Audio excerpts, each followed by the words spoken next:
গণভোটের রায় বাস্তবায়নের দাবিতে আজকের এই বিশাল সমাবেশের সম্মানিত সভাপতি আমিরে মজলিস, মজলুম জননেতা, আধিপত্যবাদের বিরুদ্ধে উচ্চকিত কণ্ঠ, প্রিয় সহযোদ্ধা জনাব আল্লামা মামুনুল হক, মঞ্চে বসা জাতীয় নাগরিক পার্টির সম্মানিত আহ্বায়ক, সংসদের বিরোধী দলীয় চিফ হুইপ জনাব নাহিদ ইসলাম, রণাঙ্গনের ৭১-এর রণাঙ্গনের অন্যতম সেনাপতি, বীর মুক্তিযোদ্ধা জনাব সহ জাতীয় নেতৃবৃন্দ, বাংলাদেশ খেলাফত মজলিসের সম্মানিত নেতৃবৃন্দ, প্রিয় দেশবাসী, সাংবাদিক বন্ধুগণ, আজকে যে মঞ্চে আমরা এখানে দাঁড়িয়েছি, এই মঞ্চের সাথে দুইটা জিনিস কখনো যাবে না। একটা আধিপত্যবাদ আর একটা ফেসিবাদ। এই দুইটাকে এই মঞ্চ কখনো কবুল করবে না, বরদাস্ত করবে না। এই মঞ্চে যারা বসে আছেন তারা জাতির স্বার্থে দেশপ্রেম বুকে ধারণ করার কারণে জ্বলে জ্বলে তিলে তিলে তারা প্রমাণ করেছেন, জীবন দেব, অন্যায়ের কাছে মাথা নত করব না। আফসোস, 2006 সালের 28 অক্টোবর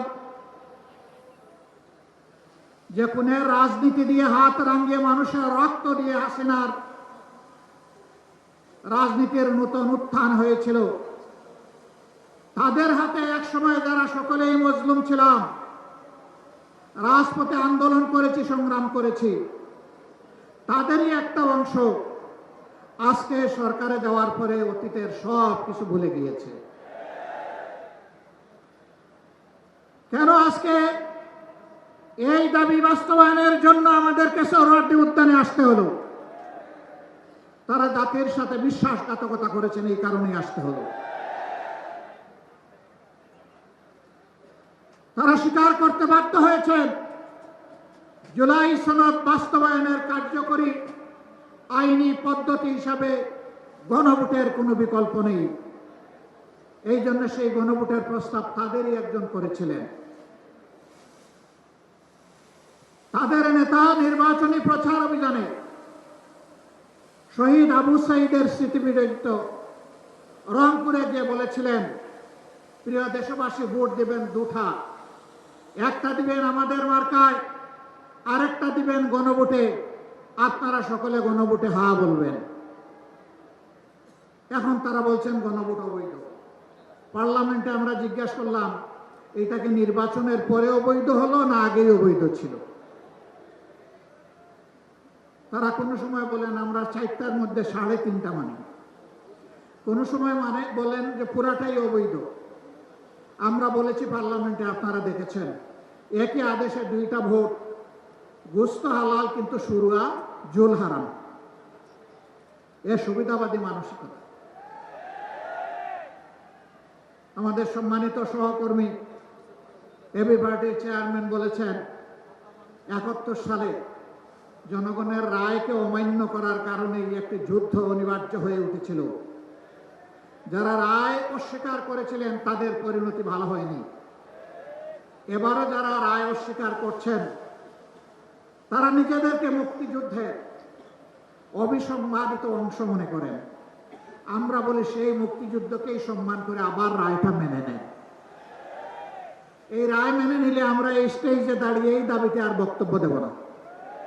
কিন্তু এই রায় যদি না মানেন, মহান আল্লাহকে সাক্ষী রেখে বলছি, এই রায় বাস্তবায়ন না হওয়া পর্যন্ত আমাদের আন্দোলনে আমরা কোনো ধরনের বিশ্রাম নেব না।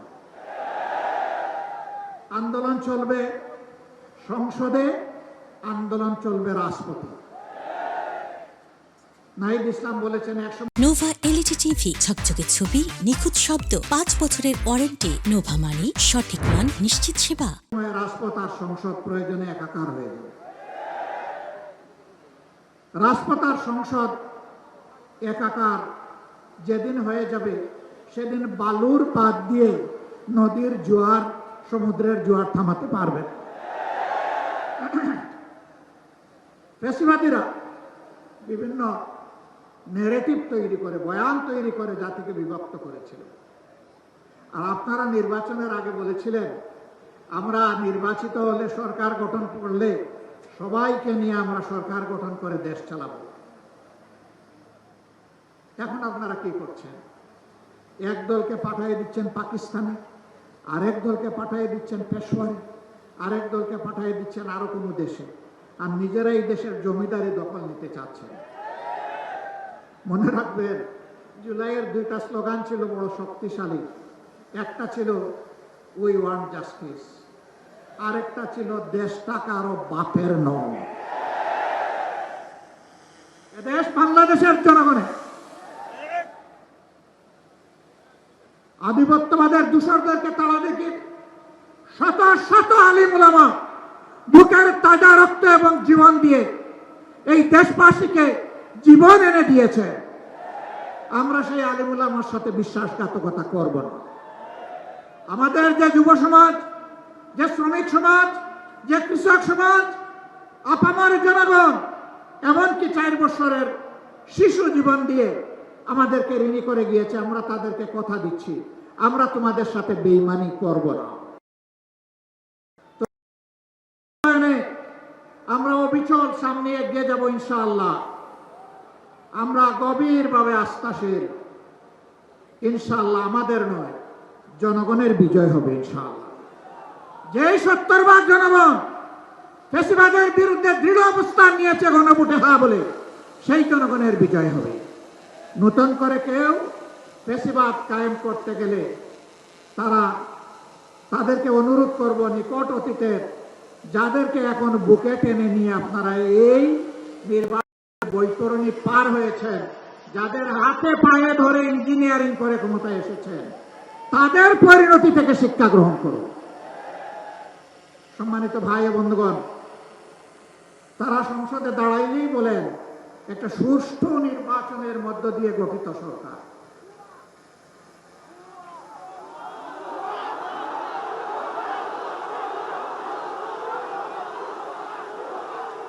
সরকার যদি সুষ্ঠু নির্বাচনেই গঠিত হয় তাহলে বারবার দাঁড়াইয়া বলতে হয় কেন?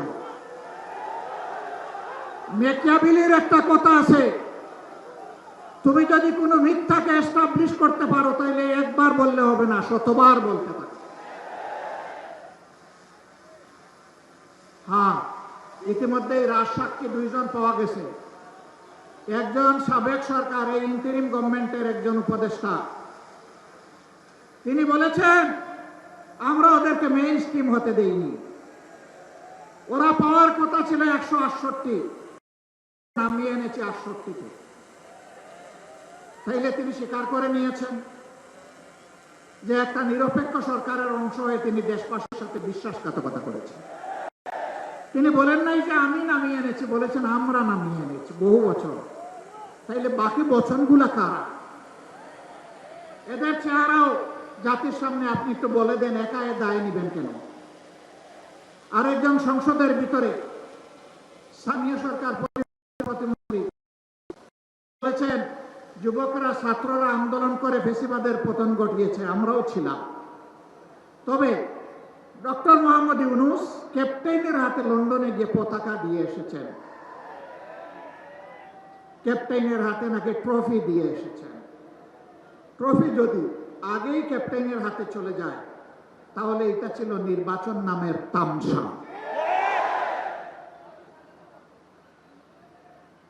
তারা স্বীকার করে নিচ্ছেন মৌলানা মামুনুল হক সংসদে গেলে কি হতো? যা হতো এর ভয়েই তাকে আটকে দেওয়া হয়েছে। কয়দিন, কতদিন আটকাবেন? ইনশাআল্লাহ দেশপ্রেমিকরাই বাংলাদেশ আগামীতে পরিচালনা করবে ইনশাআল্লাহ। তৈরি হন, লড়াই চলবে, থামবো না, চালিয়ে যাব জনগণের অধিকার আদায় না হওয়া পর্যন্ত। জীবন যাবে, কিন্তু মাথা নত করব না ইনশাআল্লাহ। আজকের এই সমাবেশ থেকে আমরা আরেকবার প্রতিজ্ঞা নিলাম, ইনশাআল্লাহ জুলাইকে সম্মান করব, বুকে ধারণ করব, জুলাইয়ের সাথে বেঈমানি করব না। আর জুলাইয়ের সাথে যারা বেঈমানি করবে তাদেরকে ছাড় দিয়ে কথা বলা হবে না। বিশেষ করে যুবকদেরকে অনুরোধ করব, কতবার জীবন দেব, দেশের জন্য যতবার প্রয়োজন, আমিও তোমাদের কাতারে দাঁড়িয়ে বলছি, আমিও যুবক, জীবন দিতেই থাকবো। বিলালের মতো বাঁচতে চাই না, 100 বছর, 1000 বছর, সিংহের মতো বাঁচতে চাই 1 সেকেন্ড। এর মাঝে আর কোনো কম্প্রোমাইজ হবে না ইনশাআল্লাহ। আধিপত্যবাদের কোন ষড়যন্ত্র বরদাস্ত